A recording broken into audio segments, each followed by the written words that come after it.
ಬಂಡೆಯನ್ನು ಸೀಳಿದ್ದಿ ಅಡವಿಯೊಳಗೆ ಕೆತ್ತ ನಿನ್ನ ಜನರ ದಾಹ ತಣಿಸಿದ್ದಿ.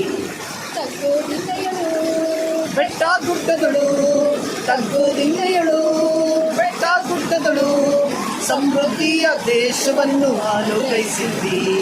ಸಮೃದ್ಧಿಯ ದೇಶವನ್ನು ಅನುಗ್ರಹಿಸಿದ್ದಿ. ಪ್ರಿಯರಾದ ದೇವ ಮಕ್ಕಳೇ, ವೆಲ್ಕಮ್ ಟು ಮುಂಜಾನೆ ಮುಖ್ಯ ಕಾರ್ಯಕ್ರಮ.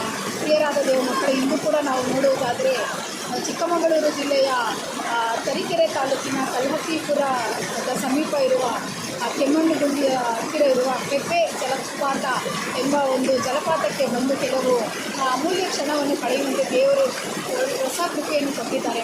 ಪ್ರಿಯರಾದ ದೇವ ಮಕ್ಕಳೇ, ಈ ಜಲಪಾತವನ್ನು ನೋಡುವುದಾದರೆ ಈ ಚಿಕ್ಕಮಗಳೂರು ಜಿಲ್ಲೆಗೆ ತುಂಬ ಸ್ವಲ್ಪ ಎತ್ತರವಾದ ಜಲಪಾತವಾಗಿದೆ ಮತ್ತು ನೀರಿನ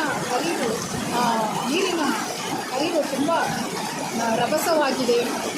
ಆದರೆ ಕೂಡ ಇದು ಸ್ವಲ್ಪ ಸಮಯ ನಾವು ಖುಷಿಯಿಂದ ಕಳೆಯಬಹುದಾದ ಒಂದು ಸ್ಥಳವಾಗಿದೆ. ಈ ಸ್ಥಳವನ್ನು ನೋಡುವಾಗ ನಮಗೆ ನಮ್ಮ ಕರ್ತನಾದ ಯೇಸು ಕ್ರಿಸ್ತನು ಇಸ್ರಾಯೇಲರನ್ನು ಐಗುಪ್ತ ದೇಶದಿಂದ ಕಾನಾನ್ ದೇಶಕ್ಕೆ ನಡೆಸುವಾಗ ಹೇಗೆ ಬಂಡೆಯನ್ನು ಸೀಳಿ ಅಡವಿಯ ಒಳಗೆ ಅವರಿಗೆ ಜೀವಜಲದ ನೀರನ್ನು ಕೊಟ್ಟು ಅವರ ಆತ್ಮಗಳನ್ನು ಕಾಪಾಡಿದನು.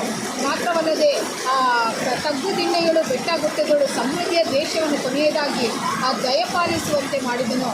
ಅದೇ ರೀತಿಯಲ್ಲಿ ಈ ಜಲಪಾತ ಅಥವಾ ಈ ಸ್ಥಳವನ್ನು ನೋಡುವಾಗ ನಮಗೂ ಕೂಡ ಒಂದು ನಿರೀಕ್ಷೆ ಇದೆ. ಯೇಸು ಕ್ರಿಸ್ತನು ನಿಶ್ಚಯವಾಗಿ ನಮ್ಮ ಎಲ್ಲ ಅಡವಿ ಎಂಬ ಬೆಟ್ಟ ಗುಡ್ಡಗಳೆಂಬ ಕಷ್ಟ ತಗ್ಗು ದಿಣ್ಣೆಗಳನ್ನು ಹಾದು ಮುಂದೆ ಹೋಗುವಾಗ ನಮಗೆ ನಿಶ್ಚಯವಾಗಿ ಪರಲೋಕವೆಂಬ ಒಂದು ಸಮೃದ್ಧಿಯಾದ ಹಾಲು ಜೇನು ಹರಿಯುವಂತಹ ಅಥವಾ ನಿತ್ಯವಾಗಿ ಸಂತೋಷವಿರುವಂತಹ ಒಂದು ಸ್ಥಳ ಇದೆ ಎಂಬುದಾಗಿ, ಅಂಥ ಸ್ಥಳಕ್ಕಾಗಿ ನಾವು ಹೋಗುವುದಕ್ಕೆ ಈ ದಿನ ಮೊದಲುಗೊಂಡು ಯೇಸುವಿನ ನಾಮದಲ್ಲಿ ಸಿದ್ಧರಾಗೋಣ.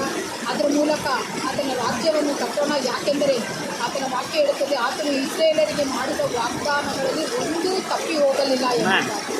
ಹಾಗಾದರೆ ಆ ಪರಲೋಕ ನಿರೀಕ್ಷೆಯೊಂದಿಗೆ ನಾವು ಆ ನಿರೀಕ್ಷೆಗಾಗಿ ಕಾಯುತ್ತಾ ಆ ದಾರಿಯಲ್ಲಿ